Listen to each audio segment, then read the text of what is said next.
Okay, I can think we've got most people joined, so I will kick off because I'm conscious of time. So thank you very much for joining us, everyone. Um, Today we're going to be doing a webinar on our latest bit of research we've done and our big report we have published this week on parks, pride, and place. And essentially, what this research looks at, is the role green spaces and parks can play in building pride in place and actually winning votes. So, in terms of this webinar, I will just give my tech announcement.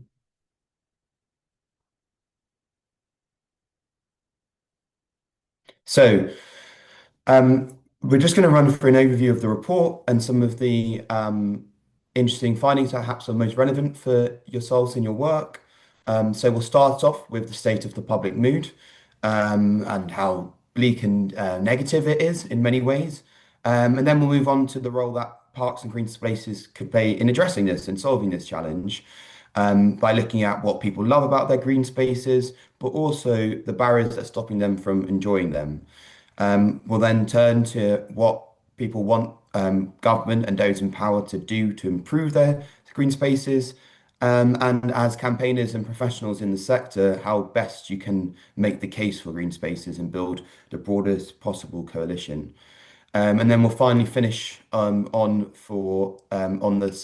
scale of political opportunity that this represents, because I'm sure many of you will have had many debates with politicians, policymakers, campaigners about whether this really matters or are there votes to be won in here.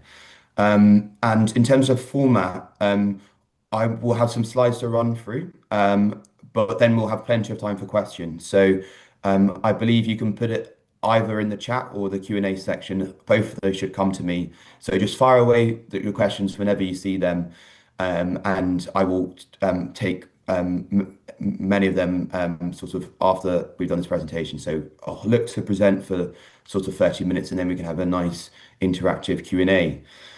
So with no further ado, um, um, this report was based on a survey of 3,000 Britons in October. And then we did four focus groups of 2024 Labour voters in different types of constituencies, which are emblematic of the party's collapsing electoral coalition. So in Wakefield and Rothwell, we went to the Red Wall and spoke to Labour to Lib Dem and Green defectors. In Scunthorpe, we stayed in the Red Wall and went to Labour to Reform switchers. In Grimsby, we saw how Labour to Reform switchers and rooted patriots on the coast were their attitudes are going towards green spaces. And then in inner city Birmingham, we looked at the attitudes of those supporting who have switched from Labour to Gaza independence and British Muslims, their experiences of green spaces in one of the more depleted parts of the country. So before I start, hopefully many of you will have seen our 7 segments before, but I'll just give a quick overview of what they are and how they inform our approach at More in Common, because you'll see references to this throughout the report and this webinar. So at More in Common, we believe in understanding why the public think have their views, not just what they are. And as part of this, we've built up a values-based segmentation, which helps us move beyond sort of surface levels understanding of what the public think. And this segmentation is based on core values, not demographics, on issues like on personal responsibility, threat perception, and people's place in the world. So it produces 7 segments, and I would advise you, if you haven't already, to after this webinar to do the segment quiz online, so you can see which segment you are. So there's 7 segments, which I'll just briefly take you through. And this isn't necessarily from a left to right because it doesn't map entirely on that dimension. So don't see it as that. But the probably most prominent one, and I'm sure many of you in this webinar are from the progressive activists. So this is a segment which is very politically engaged, very strong values, and believes that it's important to champion social justice and to have their voice heard. You then got the incrementalists left, that is quite soft left. So they share many of the viewpoints of progressive activists, perhaps less confrontational or active in their way they express them. Your established liberals, these are the people who are most comfortable about Britain, very prosperous, have confidence in the system, kind of like your blue wall voters. Then you have your skeptical scrollers. So these people are very online, very disengaged, and have lost trust in institutions. So sort of, are passionate, but don't really engage with politics or traditional systems. Then you've got your rooted patriots. These are sort of like your red wall voters. So this segment best captures red wall voters. Very patriotic, very proud of their local communities, but feel they're getting let down by those in power. Your traditional conservatives, like your Shire Tories, so very comfortable, but a bit more socially conservative than our established liberals. And then the dissenting disruptors, perhaps the converse of the progressive activists, this growing group who've become sort of the online or populist right, who are very angry of the system and want radical change to throw it up. And just to give you an indication of how these segments vote, basically, at the last election, Labour won 5 of the 7 segments. But since then, that's changed. So progressive activists have now gone to backing the Green Party, particularly following the bounce they've enjoyed following the leadership election. And it's actually only the incrementalists left who they still are win the support of the segments. And particularly important is our rooted patriots because in our red wall, their support for Labour has collapsed and has surged for reform, which has real electoral implications for the next election. But with no further ado, so to get some background on this report, so one of the things we do at More in Common is we do lots of focus groups up and down the country. And what we do is we do icebreakers where we ask people some questions to get them warmed up to sharing their views. And one of the questions we do is we ask people what's their favorite thing about their local area or their local community. And no matter where we go, and no matter who we're asking, what segment, what political party, whether they're young, old, urban, or rural, people almost always, a majority of people will say they're green spaces. But it strikes me that it's not really ever seen as a political priority by those in government. So the genesis of this report was to assess actually, this is the thing that people like most about their area. Is there a role that it can play in winning votes? And is there a role that it can play in restoring pride and addressing the anger that people feel about politicians? So to start us off, I just want to take us through, give an overview of that anger that people feel. So I'm sure many of you know, and if you speak to people, just how bleak Britons feel about the direction of the country and our politicians, and the implications that has for our politics. So the key thing I would like us to sort of focus on today and to focus on in this report, and I think which underpins British politics, is that people have lost complete confidence in the government to improve their lives. So one question which we ask regularly at More in Common is how much confidence or how much do you expect the Labour government to improve the lives of people like you? And immediately after the last election in 2024, it was actually quite a positive view. So over half of Britons thought that their lives would be improved by the Labour government. Among Labour voters themselves, that was at 80%. Over the last year or so, that belief has created. It's halved. So now just 27% of Britons believe that this government will improve their lives. Even among Labour voters themselves, so 2024 Labour voters, barely a majority, so just 57% of them believe that the government will improve their lives. And among Labour to Reform switches and Labour to Lib Dem and Green switches, that figure is even higher. So if we're trying to understand politics today, my key frame to people, politicians, and campaigners is how can we address this phenomenon that people don't believe the government is capable of improving their lives? Because in the absence of that, it's going to be very hard for anyone to change the sentiment and retain support. And the same applies to people's local areas as well. So, politics of place and personal is just as important as each other. So, on the personal front, um, you know, there's no good, for example, having a better income or an increased a wage or real wages if your local area doesn't feel any better. If you don't feel safe going on the high street or there's no shops to enjoy. And Britain's lack of confidence in government extends to a lack of belief that they'll improve their area. And this spreads across all of our seven segments. So a majority of each segment, and our segments often have diametrically opposed views to each other on big issues. But each of them believe that the government is not going to improve their local community. And that's about 75%. So nearly three quarters of the country do not believe that their local area will even be, the government will even help to improve the local area. And from our focus group conversations, we're speaking to people in some of the most deprived parts of the country. These areas are even more pronounced in those sort of left behind areas. Um, and the belief that so many of you will be asking why is that the case? So on the one hand, there is an element that people think politicians are incompetent and they don't know what they're doing, but a more pervasive and more potentially damaging phenomenon is that people increasingly don't think that politicians care about their local communities. Um, we asked people directly, and just 23% of people think that politicians care about areas like theirs.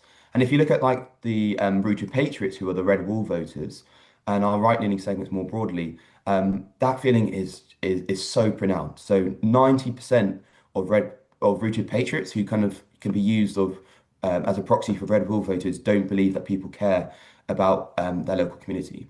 And belief is higher in areas like Yorkshire and the Humber in the north, and significantly lower in London. So we have this anger amongst the British public, and it's clearly been driven by the fact that people don't believe that their areas or lives will be improved, and worst of all, they don't believe that politicians care about their local communities. So if you want to address that anger and improve confidence in government and politicians, this is the thing that you need to be focused on more than anything. The smaller stuff is sort of peripheral to the sense and complete collapse in confidence in Britons in their politicians. So I wanted to test, and we wanted to test what role green spaces and parks could play in addressing these feelings. And what we found is, if there is a collapse in pride and confidence in people's local communities, what can be done to address that? And overwhelmingly, Britons say that the biggest source of pride is their parks and green spaces. So this is a word cloud where we ask people to write in their own words what people feel most proud about in their local area. And you can see green spaces, nature, and parks comes up top, alongside sort of a sense of community and community pride and spirit. Um, and the same applies across Britain. So often I think people make this assumption that it's only people from sort of, middle class, liberal backgrounds who care about their parks and green spaces. And this is a middle class privilege to do so. But actually, we find huge cross-segment agreement on this. So, six of our seven segments are their greatest source of pride is in their parks and green spaces. And importantly, this applies to not just our left-leaning segments, but our right-leaning segments as well. So, looking at the rooted patriots, those red wall voters, is particularly pronounced among them. And this applies for voters of all parties. So for 2024 Reform voters, current Reform voters, for every single voter of every single political party, parks and green spaces are our biggest source of pride. And it raises the thought in my mind that if we are trying to address the collapsing confidence in government to improve people's lives, then actually focusing on making sure the thing that people are positive are about and do think is going well is a very good starting point. So before we get on and government gets on addressing the big meaty challenges that people's communities faces, actually ensuring that the things going well stay well is important because these green spaces and these parks are really visible symbols of people's pride. And when they decline, they're very visible symbols of that decline. Um, and this is the case also for not just for people with the greatest access to parks and green spaces. So in urban and city centres, much like those in rural and small towns, parks and green spaces and nature are still the biggest source of pride. So it's not just those with the access to parks and green spaces, it's everyone from rural to urban as well. Um, so, and I'm from speaking to many people in the sector in producing this research, it was clear that there perhaps isn't, there's multiple definitions of green space. Is it parks? Is it big open green spaces? Is it the verges that sit on people's roads? Is it small patches of grass in housing estates? So we wanted to also assess what Britons see as constituting good quality green space. Um, and there's an overwhelmingly two things that come out from this. It is they enjoy having wildlife and plants to see. So the enjoyment of seeing and being able to access that nature and wildlife, but also it's about cleanliness and good maintenance. So you can see there the maintenance of grass, plants, and natural features come second, and being clean and free from litter or vandalism comes third. Um, and there's very strong relation with our segments here because our more anti-system segments are much more likely to be concerned about the quality of green spaces, sorry, the cleanliness of green spaces, whereas perhaps our more confident and comfortable segments are more likely to focus on the nature and wildlife. Um, and an interesting phenomenon can also be seen is that actually the criteria for what makes a good quality green space is different for those who have the most and least access to green space. So, looking at the responses of those who live within a 5 minute walk of green space and those who live beyond the 20-minute walk of green space, for those closer to green space, it's about having much more about having the wildlife and plants to see. But for those who perhaps who live in further away from green space, it's much more about actually the maintenance of green spaces and the facilities that are there to be used by them. And actually, in the report, we did a photo experiment where we showed people various green types of green spaces and asked them to rank from 0 to 10 how much of a green space they were. And throughout that, we see that people who live further away from green spaces and in urban areas are more generous on what they constitute as a good quality green space. So, from a policy and campaigning perspective, that indicates actually that where nature access is worst, there's lots of easy wins to be won because it doesn't necessarily need to be the best quality green space that you can provide. Any improvement, even if it's small, will have a real transformative impact on people's perceptions. Um, so it begs the question, why do people love these green spaces so much? And this is something we explored throughout our focus groups and polling. Um, And from our focus groups, it was clear one thing came out more than anything. And people's language, they spoke about this whenever they spoke about why they love the green spaces so much. And that was about the mental health and well-being benefits it brings. Um, and people increasingly spoke about how actually the pandemic had made them realize how important it was to have access to green space because when they were cooped up and stressed and anxious, the ability to go outside and just enjoy some green space was had a really important role to play in relaxing them and making them feel better. Um, and connection to nature also comes out as well as an important aspect. But what I would say there, and we'll touch on this shortly, is that that's very much about enjoyment of nature rather than the intrinsic values of nature. So people enjoy listening to birds sing rather than necessarily the value that birds and plants bring to the broader ecosystem. So it's about what the nature and wildlife brings to them and their enjoyment more than anything else. Um, and there's tremendous cross-segment agreement on this. So for six out of our seven segments, the thing that they say is the most important benefit for that green space provides, in their view, is the mental health benefits. The only segment who disagrees is our traditional conservatives. They're a bit older of a segment, and generally they have sort of less, they place less emphasis on mental health, so it doesn't surprise me.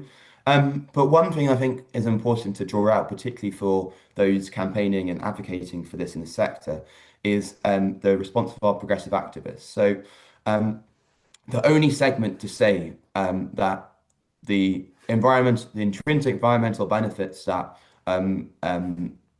green spaces bring is the most important benefit is our progressive activists.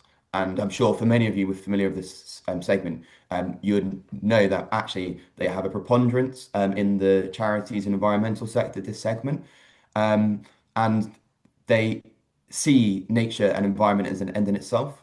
And that's a real differentiating factor from the general public. So for people in the sector, it's really important to sort of know and note that actually, whilst people, you and your colleagues and campaigners may see environment as an end in itself, that's actually not the case for many other parts of the country. So if you're wanting to really build the case, and I'll touch on this in more detail, for green spaces, then talking about what it brings to people and their lives is just as important and actually much more important than talking about the inherent environmental benefits that green spaces bring. Um, but there is a crucial and really interesting value that parks and green spaces have that many other aspects of policies in this country don't. So what we asked people was, who do you think benefits most from green spaces in your local area? And there was one clear answer, everyone equally. So three-fifths of the country said no one disproportionately benefits from green space because we all benefit from that. And from doing focus groups with people across up and down the country, we know that Britons are becoming more zero sum. The sense of anger that they feel and the economic insecurity that they feel is making them more zero sum. So people think that there must always be winners and losers from a policy, and that any good policy must come with a catch. And increasingly, they feel that they'll never be the beneficiaries of these policies. Someone else will always benefit. But green spaces have a unique role as seen as a genuinely shared community asset. So everyone thinks that they will benefit from green spaces. So in very few parts of politics do people think if that benefits, I will benefit. And that's the case for parks and green spaces. So they have a really important role to unify people and they're seen as a common benefit for people to enjoy. This stretches across every single voters of all parties. And all of our segments are most likely to say this. So across the country, across Britons of all persuasions, this is seen as a shared asset they can all benefit from. Um, but there are some barriers stopping their enjoyment from green spaces, Britain's enjoyment from green spaces, and it's important that these address because yes, Britons love their green spaces and their parks and are overwhelmingly positive towards them, but that's not to say that they don't see problems with them and they don't see challenges facing them, their green spaces. Um, and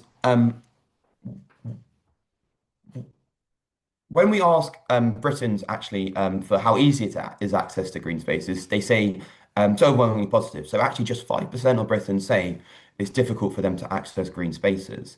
But in focus groups, it was came clear that actually they do see some challenges about their enjoyment of green spaces, and I would um, uh, make that a real distinction about whether you can access a green space is whether you feel comfortable, happy, and safe in a green space. Um, and safety concerns were really came through in our focus groups and in our polling. So if you take it together, physical feelings of being unsafe and antisocial behaviour in green spaces are Britain's biggest barrier to their enjoyment of green spaces quantitatively. Um, and this also applies for if you look at the people who do say they have this difficulty accessing green spaces, this is particularly pronounced. So this green chart shows those people who have said actually it is difficult for me to access green spaces. And you can see for those people, 43% of them cite safety concerns as a big phenomenon. And from focus groups, like it was apparent that people feel actually in some of their areas, particularly in the more deprived parts of the country we spoke to, feelings of antisocial behaviour, whether it be sort of violence, drug use, you know, people on bikes and motorbikes going around. There is a sense that actually some of these areas aren't being looked after properly, and it's allowing for the bad behaviour, which makes them feel unsafe and unwelcome to creep in as well. And um, that's a real sign of decline for people, and they want politicians to address it.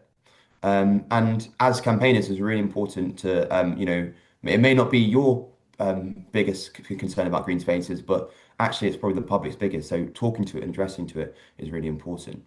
Um, and something I want that we tested also was that actually there is a gender dynamic to safety concerns. So if you ask Britons how safe or unsafe they feel using green spaces or spending time in green spaces, when it's light, there isn't a gender difference. But we actually split our samples, so half were asked when it's light outside, and half were asked when it's dark outside. And there is a huge gender difference when it's dark outside. So women are percentage points more likely to say that they feel unsafe in green spaces when it's dark. So when it and that really came through. So there's a sense that when it becomes darker and winter sets in, these spaces aren't as safe for women to enjoy and to use. And addressing that, whether it be through installing lights or just generally doing stuff to make them feel safe, will be really important for ensuring that they feel they can access these green spaces at all times of the year. So it begs the question. So we know that Britons love their green spaces and why they view them important, but actually there are some barriers stopping their enjoyment. What should politicians do or those in power do to improve the quality of their green spaces? So first of all, want to say that um, Britons believe this is a responsibility of government. So they are, and they do take pride in their own sort of local community groups and voluntary groups, contributions to the upkeep and the maintenance. But fundamentally, they see this as responsible of local government. So 93% of Britons say that local councils should be responsible for this. Um, and they would like to see these people in power driving improvements and solutions to the problems that green spaces face and the parks and green spaces face. So this is a problem for government and politicians in the public's eyes. Um, so what should politicians do? So we tested in conjunction, having consulted the Green Infrastructure Partnership, which is a collection of 2,000 environmental organisations through the Town and Country Planning Association. So we canvassed their ideas about what they wanted government to do to improve green spaces, and asked Britons what they thought. And please don't worry about this because you'll be able to see the charts after this webinar. But fundamentally, like the key thing to note is every single policy commanded a majority of support. So what that leads to is my conclusion is that literally, provided you're not doing something absolutely bonkers, if you've got a policy that's going to improve parks and green space and their quality, it will be very well supported among Britons, and you'll have very little opposition to it. So anything will be supported by the public. Um, but I think, I guess you'll be saying to me, but Chris, um, it's very well being supported by the public, but how does it align with what the government wants to do? So one thing to flag is that actually Britons are very supportive of enshrining the protection of parks and green spaces in the planning process, and go far beyond, I think, what many politicians would be willing to do. But I think in the context of this government's emphasis on supporting development, um, there may be little space for that to actually take place. So there are a few policies that I want to draw your attention to, two policies in particular. And the first is around reforming biodiversity net gain rules. So the government has an open consultation about reforming biodiversity net gain. And what we asked Britain, we did not ask Britons for their views on biodiversity net gain because very few people know what that means. But we explained what it meant to them, and we said, how much would you support that nature uplifting being delivered to compensate for development is focused on improving the local nature rather than the national nature as it currently stands. Because the big challenge with BNG is that you have development in one part of the country and then you fund biodiversity improvements in other parts of the country. That doesn't really do much for the local residents and local people. And that was overwhelmingly supported. So that was the third most supported of the policies that we asked about. So, as the government is reforming biodiversity net gain, then it begs the question, actually, not only for the government's perspective, because this would help mitigate opposition to that, actually, there's a real opportunity here to improve local access to nature through that. Um, and the second one I draw your attention to is park rangers in the community. So in three of our four focus groups, people spoke about the fact that they were angry that many, before the spending cuts of the 2010s, they remembered that there used to be park rangers who were responsible for looking after the parks, whether it be maintaining them, locking up, so people can get in at night, and tackling antisocial behaviour. Um, and this again commands very strong support among the public. There's a real opportunity there to build strong support for the park ranger style people who would improve this Britain's green spaces and stop the antisocial behaviour which they're so concerned about. Um, so also looking not only is what do Britons support, but what do they see as having the biggest impact on the quality of green spaces? So we showed them the same lists as well. And so what do Britons see as having the biggest impact? Um, Reforming B&G rules, so that policy proposal was second biggest impact. And increasing the number of environmental officers and police officers, being visible in green spaces to discourage antisocial behaviour was joint third. And park rangers did very well as well, and particularly among rooted patriots, those Red Bull style voters who were particularly concerned about antisocial behaviour. So there is a strong support for some of these sort of both sort of reforming BNG, but also tackling down that antisocial behaviour because Britons see that as having a big impact on the ability to enjoy green spaces.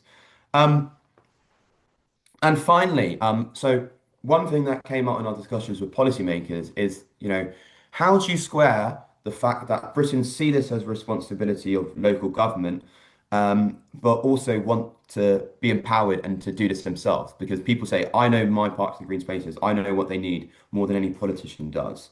And we really explored this in our final focus groups in Birmingham and Grimsby. And what was clear was that people want politicians to get behind them.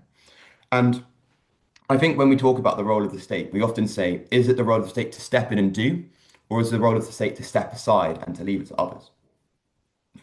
Britons, when it comes to parks and green spaces, kind of reject this dichotomy because they believe that actually what they want their government and politicians to do is to provide them with the resources, the funding, the equipment, the expertise to allow them to make the changes to their parks and green spaces.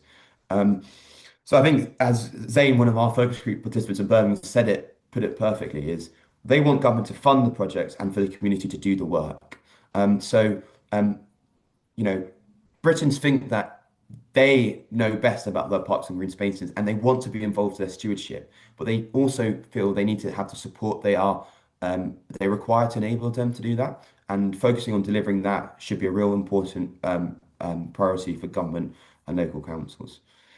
Um, and there is a big opportunity for local councils and local government. So, for those of you not familiar, you may have seen that their government has actually recognised the importance that restoring pride in place and pride in people's communities can play in addressing Britain's the malaise of British public opinion. And they've set up the £6 billion Pride in Place funding programme, which will give, I think, £220 million to, I think, something like 300 local authorities. And this funding is not restricted. Local authorities can use it as they please. But there are a set of exemplar activities that the government has set out that it believes local authorities may want to focus on spending money on.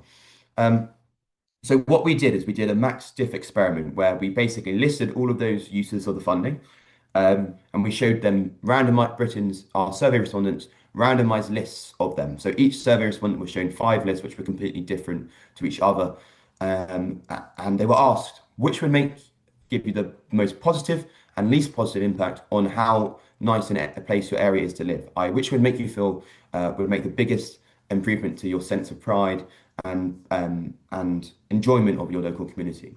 And what this gives is a really robust ranking, which forces Britons to choose in a trade-off situation what would make the biggest impact. And improving and the maintenance and quality of Britain's parks and green spaces came in as the second most effective use of this funding in Britain's eyes, only behind public realm improvements, so pavements and streets and what have you. But even far beyond bringing disused high street premises back into commercial use, which I know has been a big priority for governments and local councils across the last few years.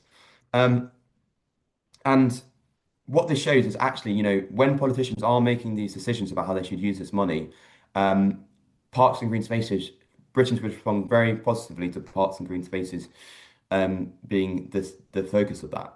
Um, and this applies to Britons of all political backgrounds. So there is this funding to be used. This evidence suggests that actually using it on parks and green spaces would be very effective from a public opinion perspective. So and I'll just quickly touch on this as well. So we also want to see and test as campaigners and advocates what are the best ways to frame green spaces and boost your support for parks and green spaces. So to start off, I think this probably won't surprise people, but actually, our left-leaning segments are are significantly more likely to be using their parks and green spaces than our right-leaning segments.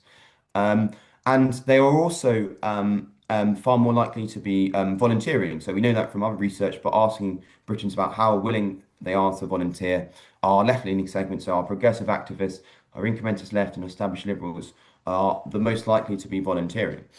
And I guess as campaigners, it creates a strategic choice for you is do you double down and say, here are the people who we know volunteer and are biggest advocates, or do you actually say we need to broaden our appeal and we need to be representative of our local communities and we need to make sure everyone is getting involved in protecting their green spaces and advocating for this. So that's an open question for people to consider.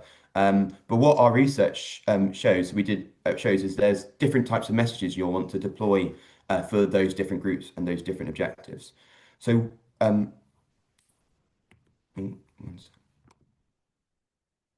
sorry, bit of a freeze there. So what we do, and don't worry about reading this now because the slides will be with you after, is we did a randomized control trial where we showed people different arguments for the importance of green spaces. So one group was a control where no message was shown. The other was shown the intrinsic environmental benefits that they bring.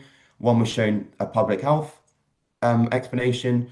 One was shown a mental health benefits related a justification of the importance of green spaces, and the other was shown one about connecting communities. So we split our sample into five groups and showed them each of these one of these messages.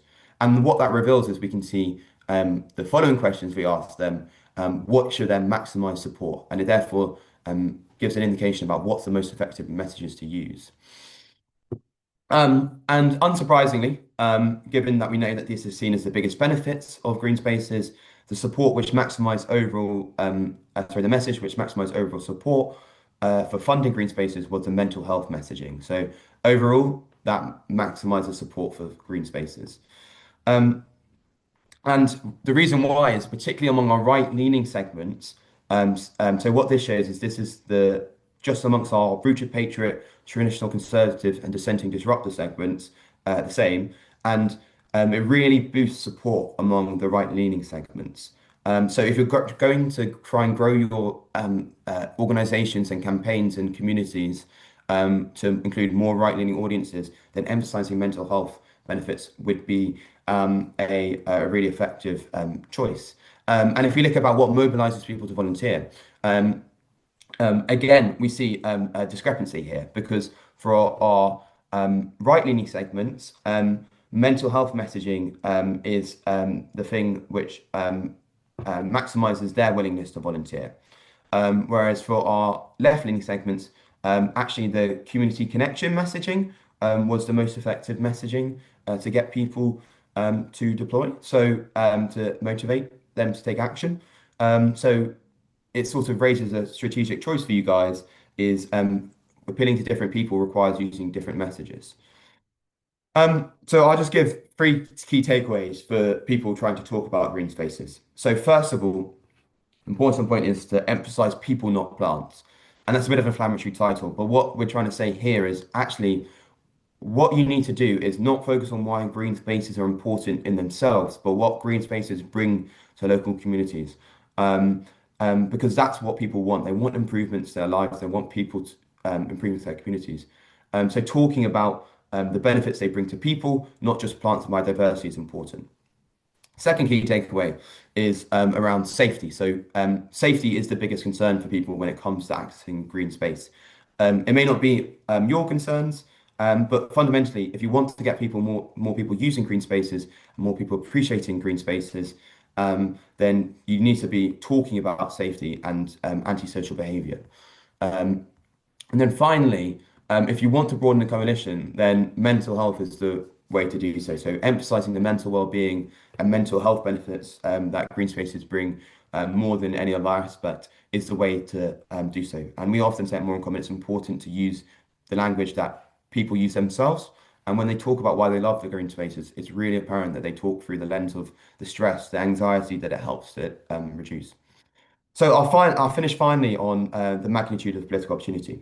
So, as I said earlier, we kind of established that this is green spaces are people's biggest source of pride in their community.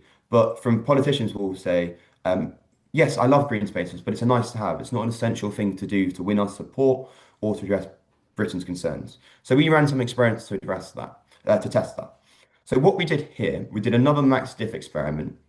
And if you remember, when I started earlier, I said fundamental challenge and lens people should be seeing British politics right now is a collapse in confidence for Britain's confidence in government to improve their lives. Um, and what we did here was we asked people a whole set of policy outcomes, and we said if the government was so we randomized the list again, and people had to choose if the government was to achieve this, or if your local council or MP was to achieve this, or in their case, campaign for it effectively, which would give you the biggest confidence in their ability to improve your life. Um, and unsurprisingly, cost of living in NHS comes up top. But improving the quality of green spaces is very important for people. It comes out in sixth place among what the UK government could do, but it's actually above reducing the number of legal migrants coming to the UK. So what people are saying there is, if the government could do something to show me that I could have confidence that they'd make my life better, um, improving my local parks and green spaces would be as important as cutting legal migration. And it's even more pronounced for local councils and local MPs, given their sort of greater role at the local level. Um, and the same thing applies, and it's even more pronounced when you look at the place level, not the personal level. So um, there, for the UK government, what could UK government do to show that they're capable of improving people's local communities? It comes in fifth place, and that's significantly above not just reducing the number of legal migrants coming to the UK, but also cutting and stopping the use of asylum hotels in people's areas. And at local council level, it's the fourth most important thing that people can do. So I guess to finish, and what this report does, it shows is, you know, as the government is looking to address this collapse in confidence in their ability to improve lives, um, green spaces and parks presents an opportunity that is far beyond what most politicians seem to realise. And you know, I mean, it's a question to ask then, but does it get enough prioritization and awareness of this? Because if you want to win votes in Britain in 2025, then showing people that you can change things and you can improve their lives is is the essence of what you need to do. Because the absence of that and confidence in that in all of our established parties and mainstream politicians is what's driving this support for new and alternative parties like Reform and the Greens to a lesser extent as well. So there is a huge opportunity here to address that, and um, that's what is up for stake in this. So, yeah, I mean that's all I've got to say, and I'm happy to open up to some questions now, and I'll stop sharing my screen. And I've got so please just pop some um,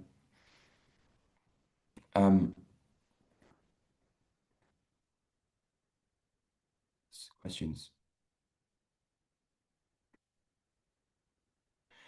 So someone's asked what the implications of this analysis could be for the development debate around green and grey belt and green infrastructure provision.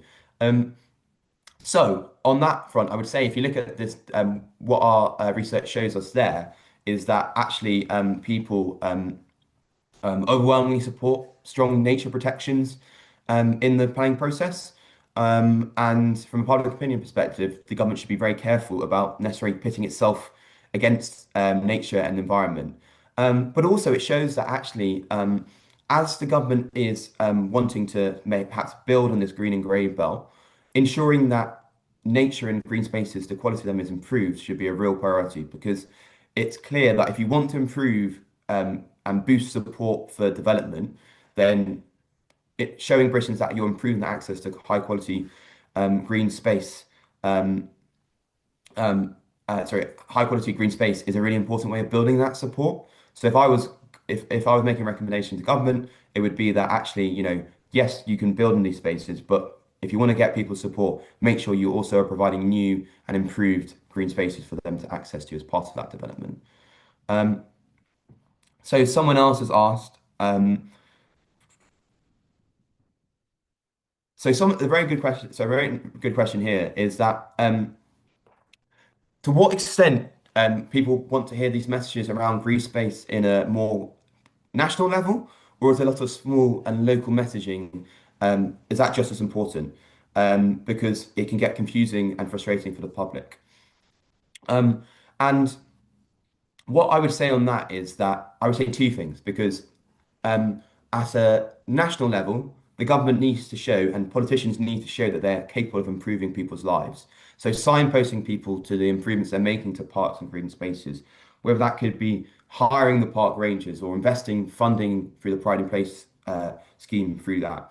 So there's a national message to be made here that we are improving your lives and we're improving your local communities, and we're doing that by improving your parks and green spaces. But I think this question is also important that um, that actually I can show you these questions as I answer them, which will make it easier. Um, that people see nature and green spaces through their local areas. That's where their sort of hearts and mind and emotions are invested in. It's their parks at the end of the road or the parks in the local neighbourhood. So government's got a role to play at the national level, but if you really want to maximise support, it's got to be at the local level because you've got to relate it to people's experiences and the benefits they pick up and perceive from their green spaces because that's how people view this problem and these opportunities. It's my enjoyment of green spaces. So hopefully that answers that question. Um,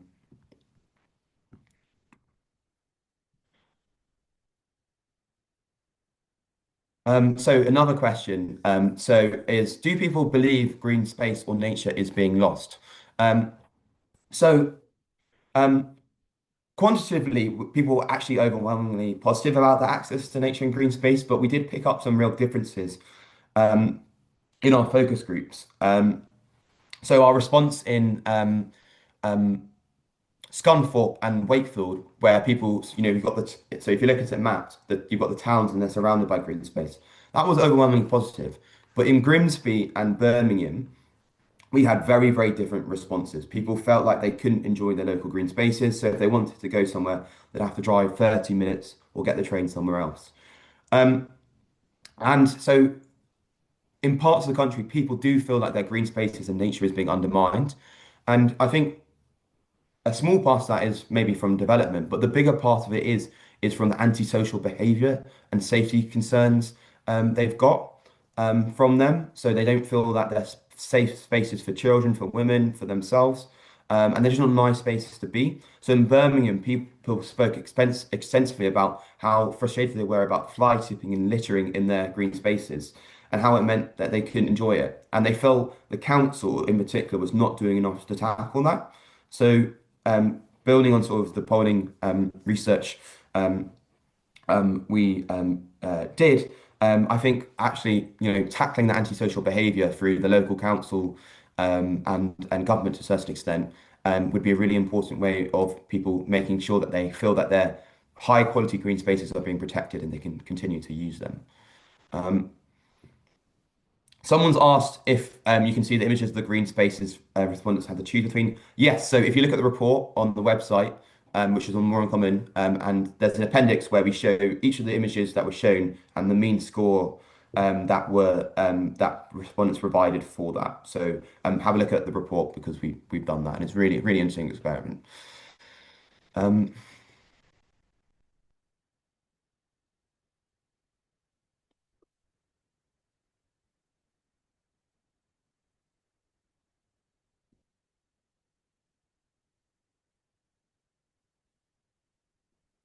yes. Sorry, I'm just reading these questions as I go through.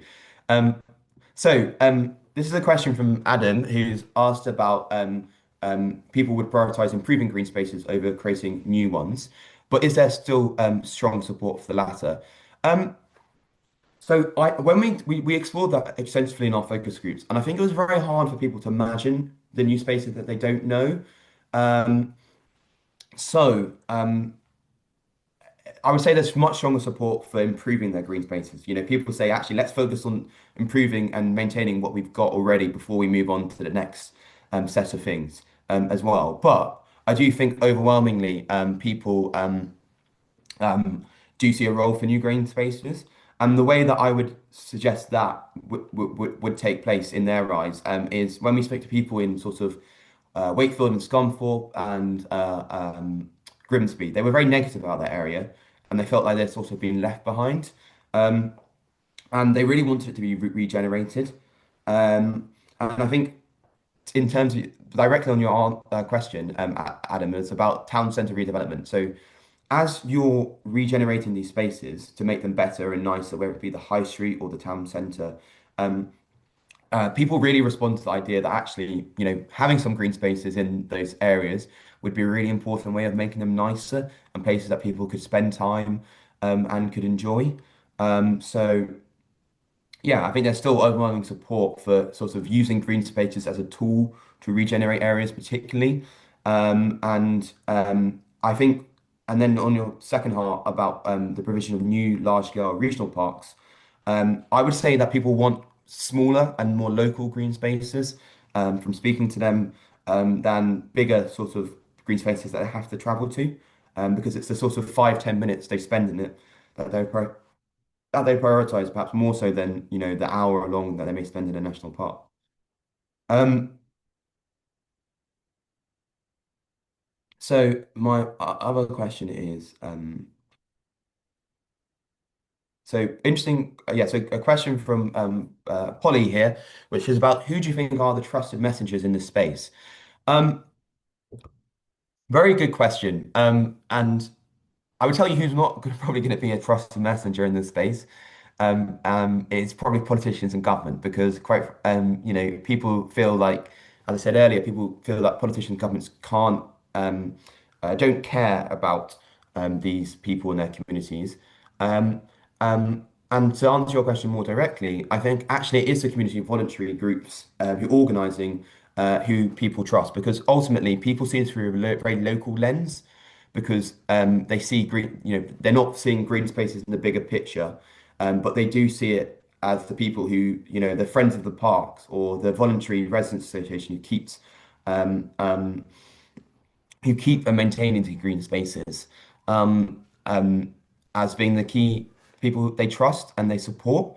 So if I was a campaigner and I was, say, like a national charity, I would be centering local people and local organisations where I'm making campaigns at the local level because, the people who Britons love and trust when it comes to this are the sort of volunteers um, um, who are doing the hard work on the ground because they feel like they understand these issues more than anyone else. So, someone in a national charity or someone in a national government doesn't know what the problems are with the green spaces in my local area or what we should do about them. But the people actually responsible and doing the voluntary work do. So I think probably it's uh, should be about centering people at the local level and their experiences of it as well. And we've got two more questions. I'm conscious of time, so I will try to answer those and then we'll call it a day. Um,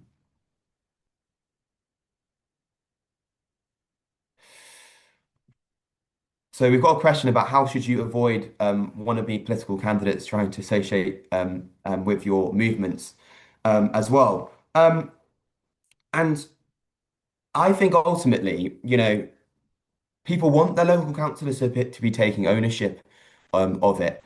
And I think, as an organisation, if you can be shown to be bringing councillors in and driving their contribution to it, then that would be a very positive thing for local people because they believe councils and authorities do have a responsibility to getting involved in this. So I think, from a neutrality perspective, it's just be making sure.